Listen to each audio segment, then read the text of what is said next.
So thanks for the opportunity to come and chat. It's a crazy busy time for us right now. I first want to assure you all that the games industry in Vancouver is not in the dire straits that everyone talks about. A segment of it is, a very particular part of it is, but you know, at the same time, from the ashes of one come the start of many. And you know, everyone that I know is busy and active, but it's in a very different section of the market. So some of the things you guys were talking about when I said in the last part of it is kind of interesting for me, because I have a feeling that the industry and the business models are going to move faster than a lot of the things that you guys are doing right now are going, you know, those will change before you're even done here. For example, in the console industry, which is very much a traditional packaged goods retail, ship it, you know, to channel, sell it. Those were property, those are items, but everything I'm doing right now is virtual and lives on servers, and we give our stuff away for free because of piracy, and it's a model that we've adapted from Korea and China. The presumption being that the best way to get around piracy is to give your products away for free and figure out a different way to make money. So if you've watched Star Wars, you can make the case that Lucas could have made the movie for free as a calling card for all of the merchandise and all the other things that he could have sold in stores that would be hard to pirate. So that's the kind of business model that we've moved into. So when you say, well, there's a social games thing, well, social is just a feature. It's just a way of marketing. It's just a way of growing your audience. Games are inherently online, and I'll talk a little bit about, in fact, my Hamburg presentation that I was working on last night, I'm being asked to talk about how do you transition a whole company from console over to online. And it's very simple. If any of you read The Little Prince, it's the drawing of the hat. And then the next one, well, it's not actually a hat, it's an elephant inside of a boa constrictor. That's basically what you've done, is you just swallowed an entire topic. So I'm going to, by way of sort of going through this, I've just got a few slides, and I'll talk a little bit, because you're talking about Gutenberg, you're talking, you know, some real old school precedents, which is kind of exciting. And I think that our industry is you know, as new and exciting and is constantly reinventing itself as it is. Actually, it's ultimate. Thank you very much. It's actually a media. It's an old form of media in many respects, and you know, you ignore history at your peril. So I'll be drawing a little comparison to that. Guys, got that? Cool? All right. So I thought that was, you know, instead of telling a lame joke. So do you guys know who Ralph Nader is? So I just want you to know, as you graduate and you head into video game law, this is the business you're heading into. This is the pertinent paragraph here. They called us electronic child molesters. We have little sense of restraint or boundaries. Their odious fare is becoming more coarse, more violent, and more interactive to seduce these youngsters into an addiction of direct video game involvement in the mayhem. So there you go. In my mind, it's like blaming us for this stuff is like yelling theater in a crowded fire. Thank you. That's my comment for the day. This is infuriating. I've never made in 25 years a game that involved killing. Most of my, you know, I've made snowboarding games, tons of stuff, and this is just like, ugh. Executive producer of SSX, for those of you who. Well, creative producer of Tricky, SSX Tricky and NBC. I'll talk a little bit, I'll tell you a little bit. So just very quickly, who plays games here? You do? You don't? I don't even own a cell phone, so. Really? All right, so this Gutenberg stuff's really interesting to you, is that? Yeah. Take notes. No, what consoles? Wii? Yeah, interesting. PS3? Interesting. Xbox? Huh. Smartphone? Tablet? Interesting. What was the last game you finished? Actually finished all the way through to the end. God, I can't remember. Right? I mean, it's like people expect $60 for 20 hours of gameplay. I'm in the industry, and it's tough. I mean, it's tough to finish a game. So a lot of the stuff now you see is going onto tablet, and it's not a coincidence. People are, you know, I was just in New York. You see people on, everybody's playing games. Everybody. So again, it's not the Vancouver game industry that's in trouble. There's more gamers than ever. The problem is if you're working for hire for somebody on a licensed IP, and you're basically a maquiladora for a US corporation, you are fungible. So our company is built on creating our own IP, working with some stuff on other things to keep the lights on. But it's a place now where there's no excuse for you not to be building your own stuff. Because the cost of entry, the tool sets, everything's become democratized. Very first games I used to make, I remember looking at a hex table that was like 250, well, not coincidentally, 0 to 255 numbers with like A, F, B1, 2R, and I asked the programmer, what is that? And he goes, it's red. It's the color red. And so it was just an interesting discussion about, with working with MTV on this Beavis and Butthead title, that they sent back a note that Butthead's gums are actually PMS number, whatever. And I'm like, look, the Sega Genesis does this. You tell me which one of those I should change to make Butthead's gums look like PMS. And they went, no, it's good, it's good. It's perfect, well done. So anyway, I'll just very quickly, have any of you ever spent money in a free-to-play game? You have? Which one? Plague Inc. Which one? Plague Inc. Oh, Plague Inc., okay. Have you played Clash of Clans on the iPad yet? Has anyone done that? What do you think? I haven't paid any money for any of the stuff. Really? It's a fun game. What level are you at? Not very far. I played maybe 2 hours of it. Interesting. Yeah, Clash of Clans is really good. It's making about $500,000 a day. Wow. Top grossing app. But it's free, right? Yeah. Well, there's a lot of motivation to give them money. Exactly. So I started at Distinctive Software. I'll just give you a quick background, which was basically Don Matrick and Jeff Beckler and then Stan Chow's garage, and then 20 of us. And then we got bought by EA. I've been back and forth with them like 3 times. I left there at that acquisition to start this, grew that to 98, did a bunch of really cool stuff, went back here, sold a movie to Disney and had to quit because it was employment contract. So it was like a week later, I sold it. Wow, how did you write that script in a week? And then back and forth and stuff. And there's a bunch of .com things, way too much to talk about. And then we started Roadhouse, which was sort of a version 2 or 3 of what we've envisioned to be the next sort of generation of video games development, in the sense that I didn't want to hire bums and seats. Radical was really tough. We had 300 people, and then we had 100. And I walked out the door afterwards because I just couldn't deal with having, run rate, payroll, wow, it was just all this stuff. So my exposure to film led me down to this path where I believe that you could create games the way that you made movies. In other words, I could work by myself on Salt Spring and just like beaver away, and then when it was time, with the idea, the concept of the script, go out, get it funded, get it built, hire the team, put it together, and it was done, shake hands and say goodbye. The reality of it is, and that's how we started building Family Guy Online with Acronym Games in Burnaby. Mindwalk is our animation studio in Beijing.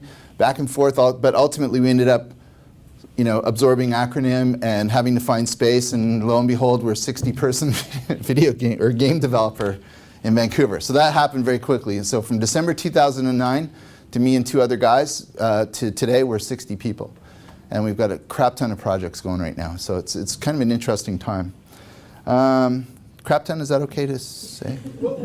Sorry. All right. So I made some great games and I learned from the bad ones. I know people, it sounds really, really trite, but it's totally true. In fact, I went all the way to the Rotterdam Film Festival to talk just about this one. Because what was it like to make Charlie and the Chocolate Factory? It was a very surreal experience. I was brought in with 9 months left by the estate of Roald Dahl to help fix it. And I'm like, are you kidding me? 9 months? So I point to this and say I went from 0, I got the game from 0 out of 10 to a 3 out of 10. So it's still it's a terrible game, but at least I got, I was brought in to make a change. But what I saw was the power that the IP holder has. So this was the very first game, and I'm going to talk a little bit about this one farther down. That was fun. This was cool. This sold like millions. These 2 sold like a ton and did really well. Still one of the highest rated games on PlayStation, etc. But learning how all of this works in terms of intellectual property and ownership and licensing rights and ancillary rights and seeing where all the power lies in the creative chain has led me always back to wanting to create my own original stuff. Because if you think about it, J.K. Rowling does not spend money to have people make, wands at some massive factory in Guangzhou, to sell at Toys R Us. That money all flows up the value chain. So our whole business model, my whole career has been about getting myself to be non-fungible, right? And that's this part. That's the idea. That's the originality. That's the creation. So I talked about that, which is great. So, yeah. So again, as Ralph Nader said, we are the end of civilization. And you guys are about to head out, and I know if any of you are planning on practicing video game law or digital law or whatever. It's an exciting realm. I get it. It's awesome.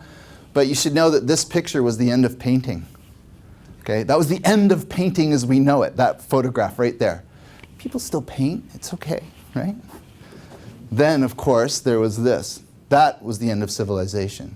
Okay? That was swing and dance. But you know what? We went through rock and roll. We went through jazz. We've gone through rap. You know, I mean, come on. DJs, you know.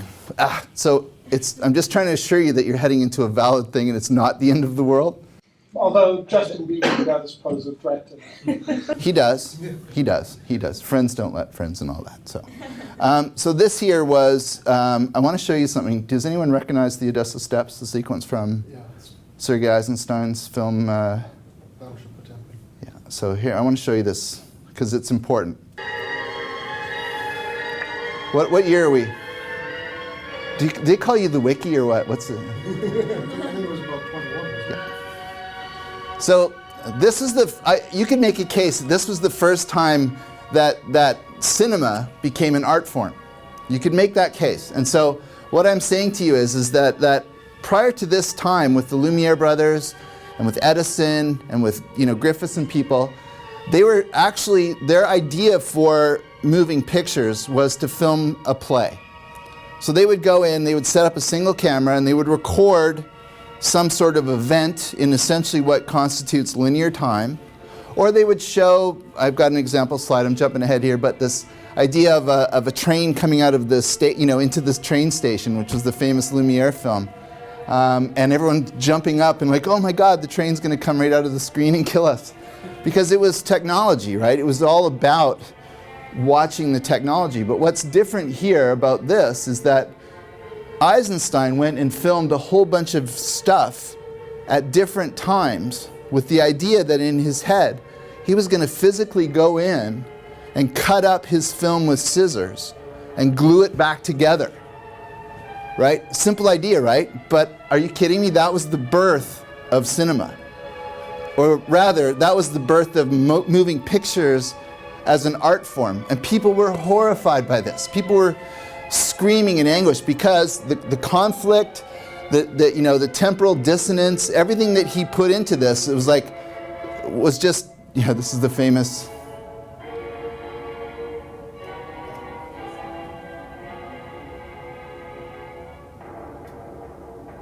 Okay, so, and he shot it in QuickTime. Who saw that coming? So, yeah, but basically this was it, from technology to art. That's, of course, the crazed Russian master himself chopping up film. But look, this little simple thing here of like taking a piece from here, cutting it here, moving it here, and gluing it together and showing it. So think about what he had to do. Think about shooting the baby carriage down the steps. Think about bringing the Cossacks marching. Thinking about all that stuff that he had designed in his head. And that you could argue that that's the time when the cinema went from, showing trains coming out of the screen and having people scream.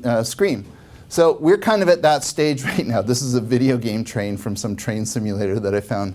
Most of the source, by the way, the source for my stuff is the internet. So if you want to look and follow up on me, you can do that. Right click. So this is a video game train. So I'm just saying this is kind of where we're at right now, where we're beginning to see the emergence of our industry as an art form and not just as a technology showcase.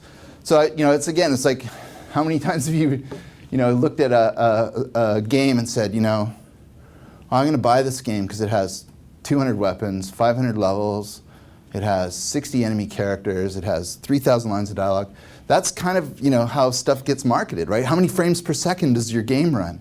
Well, I mean, I don't go up to like a movie review site and look up, like the latest Coen Brothers film and say, I'm not going to watch this. It only has 5 actors in it, right? It's just like, what the hell is that? This is not this idea of an, sort of like objective quantification of what constitutes content is just kind of is sort of ludicrous. So anyway, we're now at that point, right, where the train is people are now starting to figure out, do we have an Eisenstein in video games? I don't know. I think that's probably somebody who might be at school right now, or somebody just getting started in the industry, or I don't know. We'll see. But for now, the average age of gamers is 37, right? So that's half of Ralph Nader's age, that crudgy old guy. I mean, that's just ridiculous. So they're part of the suburban landscape. That's really important. So when I started in gaming, it was kind of punk rock. It was like garage. It was like computers, hackers. It was like, there was still this legacy of the pool hall. People saw the arcade as a bad thing. People saw it as, it was like, oh, this is the end of civilization, right? You're rock and roll or whatever you are. We're like, no, this is what we like to do. So I was a ski racer for 15 years, so I was a pro skier for just many years. So that's why I started young, but I'm old. I graduated from Emily Carr when I was 30. So that's because I actually started. I include myself, even though I'm old, I do include myself as a gamer as a first language because I started in 88, 89. So my point being that we're moving past the Lumiere phase and into the critical realm where hopefully the art will emerge. So domain, do you guys use that term in law? You do? Okay. Just say yes, please, and please speak up. Okay.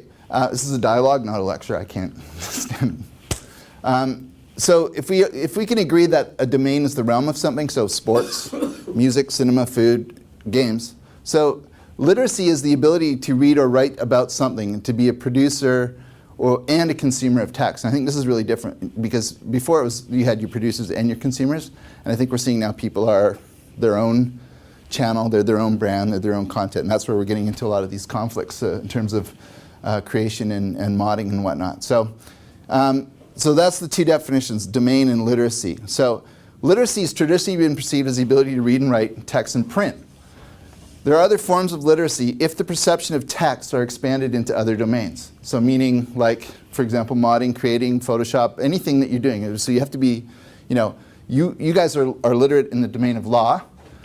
In a media-rich environment, you need to be literate in multiple domains. So that's also why I asked you guys who plays games, right? Because you don't want to just be sort of this like, this is what I do because it's opportunistic, right? You want to be involved in it. As technology evolves, you have to learn to be literate in new and emerging domains, which I think is super, super important.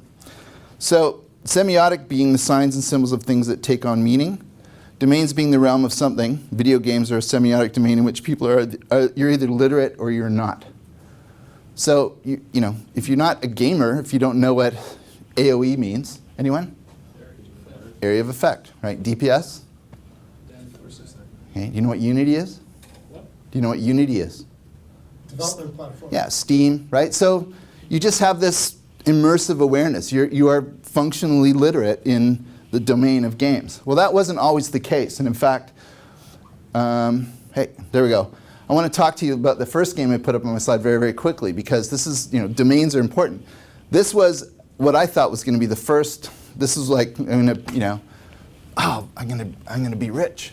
I was the first artist outside of Nintendo to be able to animate Mario. So Mario's Missing was a game that we did at Radical. It was edutainment. That was like the first time I'd actually ever seen that word. And basically, the idea being that Bowser had stolen all these famous landmarks, the Statue of Prometheus, the cross on Mount Royal, which created all kinds of problems because it was a religious symbol and we had to pull it. Yeah, anyway, it was wild. And the idea was that this was going to be a fun edutainment title aimed at educating kids 8 to 12 about the world's geography and history. No Mario game had sold less than 1 million units, like multiples of that, none. So we were like, this is awesome. And it was, it was fun, it was good to play. We had limitations based on Nintendo's IP that they didn't want it to, you couldn't jump, like you couldn't kill the turtles. So they de-gamified it. It says, okay, as long as it's educational, as Mario's walking around and finding stuff, you can do that. But you can't have it can't be fun, right? We're like, oh, yeah. Okay, that's fine, we'll work with that. So here was the first review we got. The plot is good and the game would have been better if they didn't throw one thing in, and that is education. Last I checked, video games are fun. This is not fun, it's like a school game. If this game had smoother controls, if it made more sense and it did not have education, it would have been a lot better. Do not play this game. So, they say never read your own reviews, but that one was kind of like, okay, well, maybe he's an outlier. Dope. Okay, so it can only exist because Nintendo was forced by hordes of rampaging mothers of underachieving kids to make some game that would stimulate their brains or at least not rot them out. The mummies must have held Nintendo headquarters under siege for months for a game this horrible to have been produced. So there you go. So I learned a lot about the domains of education and the domains of gaming. And at that time, the literacy in those two domains had not intersected sufficient. Now we don't think twice about it, right? There's been a ton of stuff. In fact, we're working on a couple of products right now that are classified as gamified education experiences, right? It's not a big deal. We're doing a whole game design program for Wharton and stuff like that. So, or Becker in back east. Like it's just not, those intersections, those two domains of education and games have intersected. So the problem of, it was not a problem of literacy, but of domain. The gamers were visually and they had agency, or literacy. They knew how to move around in the world. But the semiotic domain of games and that of education were in Congress in circa 1992. So it can lead, so understanding game literacy can lead to success cross domains. So this is, I want to run through an example here quickly. So classroom obesity has doubled over the past 5 to 10 years. One, I'd say it's probably more 1 in 4. It also depends on what country you're visiting, but high school students are overweight or obese. It's easy to blame, as Ralph did, electronics and entertainment media as enablers of, the new sedentary childhood or whatever. But we've been approached. I've been down to Nike. I've been asked repeatedly, is there something that we can do to enable this? So I think what's interesting is, could games offer a solution? So let me show you this very quickly. Some of you might recognize this.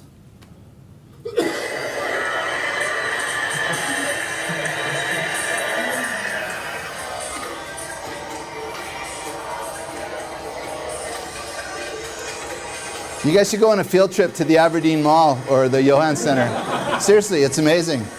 This guy's not even looking at the screen.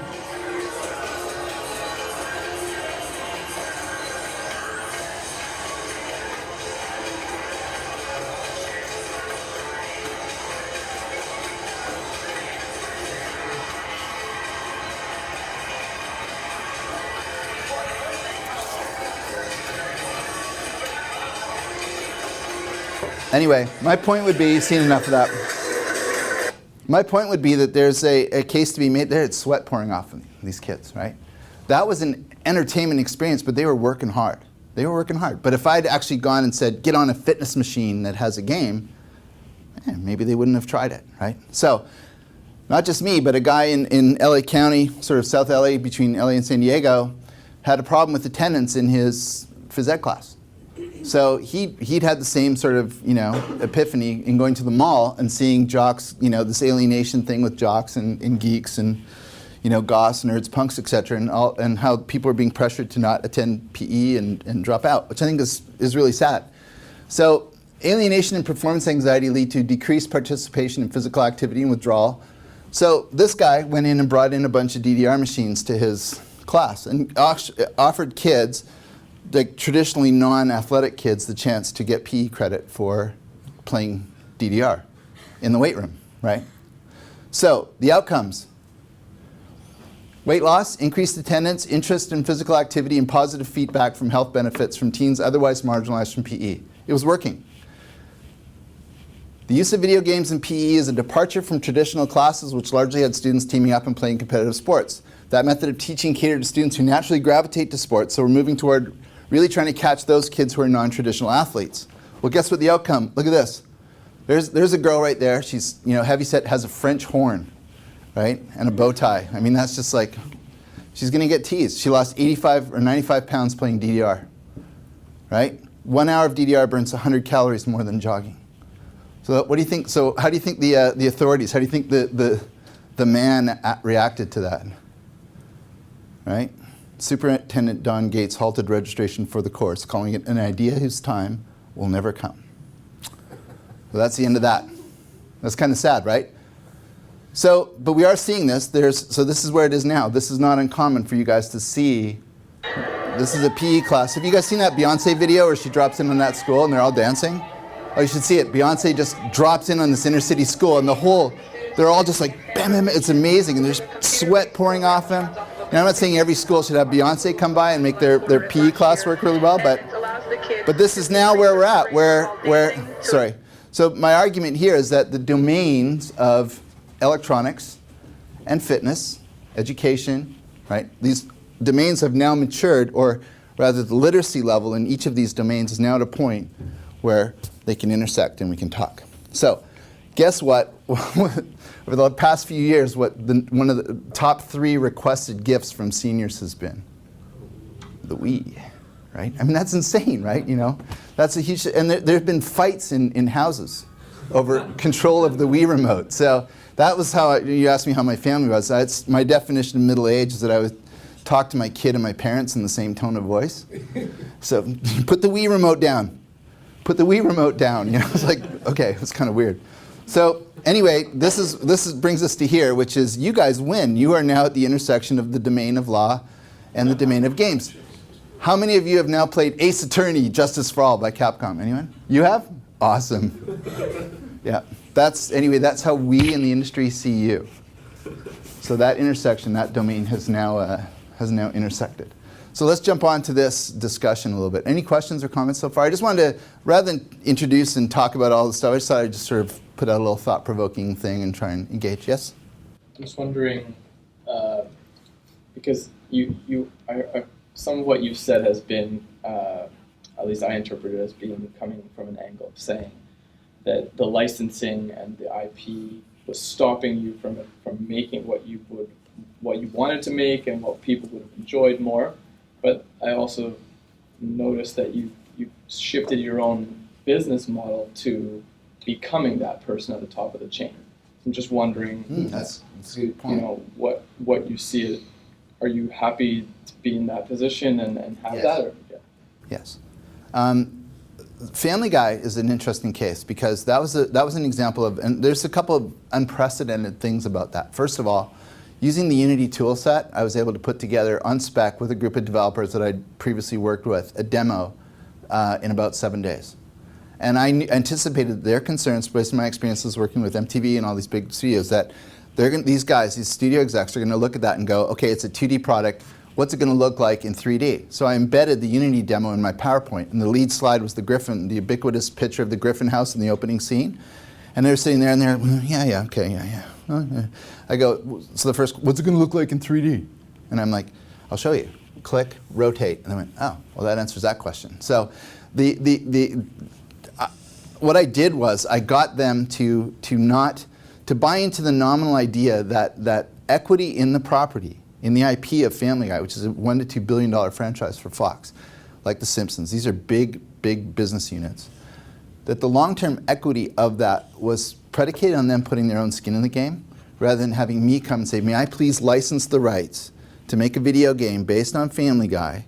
Here's $2 million or whatever, and I'm going to go off and do it. And meanwhile, you're going to have approval over all that, which is how Charlie and the Chocolate Factory got made, right? So they said, no, that's interesting, come back and, you know, ha, ha, ha. But I kept with them, or kept on them, and ultimately they agreed that if they were like a studio, like they fund a pilot, create episodes, they spend money, they put their own money up front, they agreed that there was sufficient long-term equity in the brand and a desire to mitigate the risk that I would make a subpar product, because I'd already given them half my development budget up front as a guarantee, that they would put their own money in the game. And I have to tell you, the experience was completely and fundamentally different from any product I've ever worked on, because I was sitting at the writer's table in Fox with Andrew and Alex, and at the table reads, and it was not like I was the, there's the guy who's making barbecue aprons with Harry Potter on it. I was like, hey, part of the family, right? Because you're part of that. So I think of it not as a licensed game, but it's an adaptation. It was a studio initiative, and I have to commend Fox for taking that opportunity. It was tremendous. We ran the game we closed last Friday. It ran for, it was over a year. We had 2 million people sign up, and it was good. It was really, really awesome. It was a really incredible experience.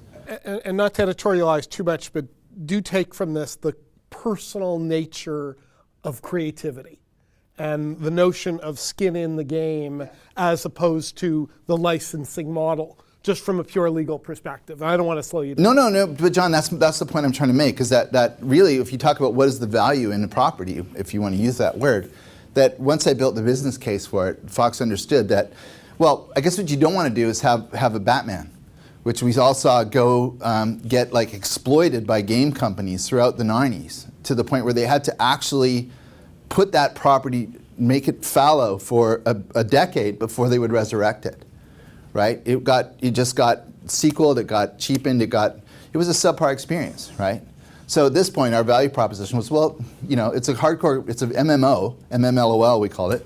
Come play it, it's free. And people go, okay, free, I'll do that. And then of course you have to, at that point, you start to build in the retention and the compulsion loops to get people to come.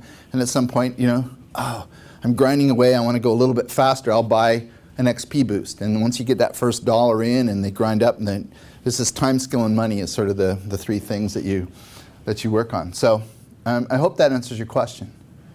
But we did it as a production company, which didn't have like 50 people sitting in seats.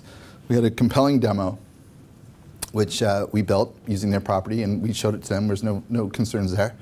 And they believed in it. So that was a big shift. So I see that as a step towards, I've done original properties, of course, like when I sold the movie to Disney and et cetera, but I think that what is interesting is that we're moving away from a consumer product space where older media traditionally sees value in games as an ancillary opportunity to fund, like give me the $2 million up front and then it goes straight towards Johnny Depp's Bedouin trailer on the set, right? Which is basically what happens. So you had to follow up? Yeah, I was thinking though, so would you agree that without them holding that IP interest, forcing you to come to the table, do you think it would be a little bit of a different outcome in the end of the day if you had the freedom to just make it? And of course. They could just get licensing off of you in the end. You have to come to them and convince them that it's in their interest to let you go ahead. I did that. Yeah. That's exactly what I did. But I also risked a bit of my own money up front. I make no bones about it. It was a commercial enterprise, right? This was not, I wasn't creating fan fiction. But I mean, as long as I wasn't monetizing off of it until I went and got their permission. No, I mean, here's the delicious irony for me, and as a Gen X versus Gen Y or whatever. I mean, I saw a post the other day. Do you remember when Instagram and Facebook started changing their privacy policies and TOS and stuff, and everyone was indignant about how their pictures were going to be like owned by Facebook? And I thought, you little hypocrites, because you guys are pirating my stuff, right? Where was the outcry when you stole that song, my game, right? Or downloaded that movie off of Pirate Bay? You're so used to it. Then the minute it's your stupid picture of you in some bar or going like this, you get all upset about your own property. Double standards test. Don't you think? Yes. I was infuriated when I saw that, because that's the cloud. Anyway, all right. I sound like a retro grouch when I talk. 7 minutes. So, Minecraft. So what would you do if you're a Nintendo? Okay, first of all, why does Notch? Because Marcus is a great guy. He's super good. He's really outspoken, and I encourage you to follow Notch on Twitter. He's really great. Minecraft is an amazing thing. He has at the start of Minecraft, one of the things that comes up on the screen is Peter Griffin. I emailed him and I said, hey Notch, we're doing Family Guy. Can I put something on my? He wrote me back within 10 minutes. Yeah, we love Family Guy. Go ahead, do what you want. So we had our loading screen said Minecraft, and it was all about like the legal was like, you can't, you what? And I went, dude, I talked to the guy who created it. Man, it's all good. I'm not sure it's all good, sufficient for Fox Legal, but it was all right. Yeah. I'm curious, actually. I mean, other than the video game that has the crossover with lawyers, when you talk to people in the video game industry and you say things like lawyers need to look at this, do they cringe, or is it sort of an accepted part that they cringe? They don't. Yeah. Okay. Lawyers are just causing trouble. They don't like us, that sort of thing. Yeah.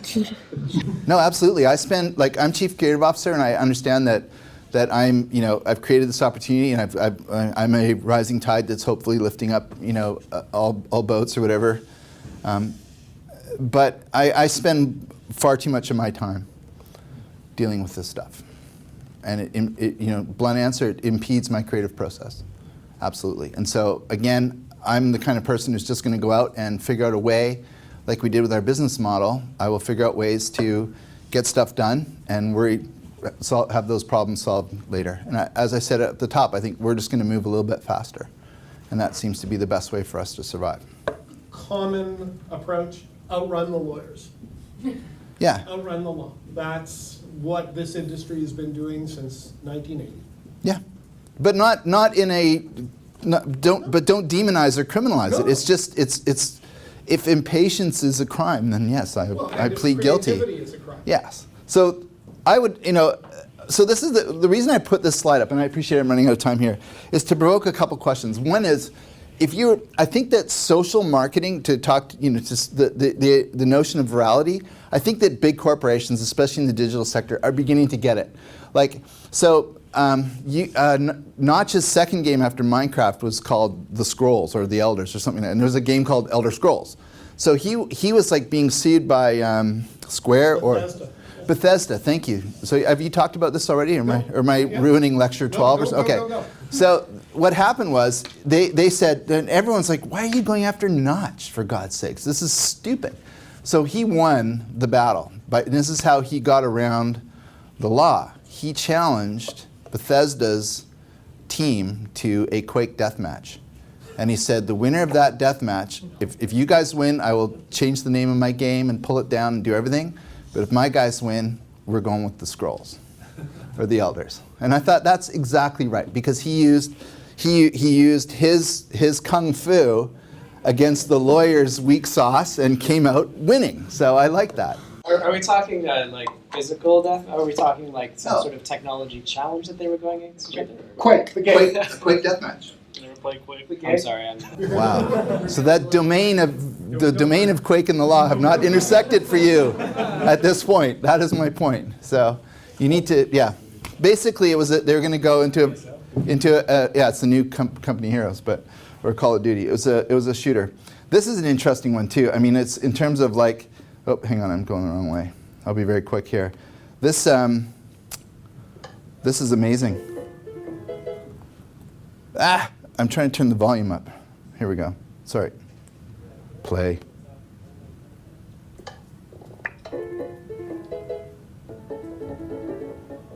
You Mario guys recognize that song? Yeah. But anyone who's played Minecraft, do you know how much work went into this? Those are obviously it's in creative mode, but those are all the music boxes that have all the different notes and all the switching.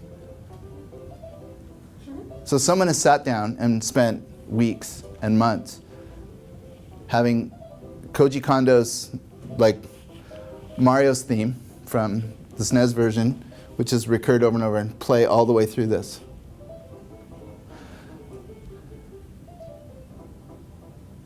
I mean, it's a phenomenal piece of user-generated content. It's epic.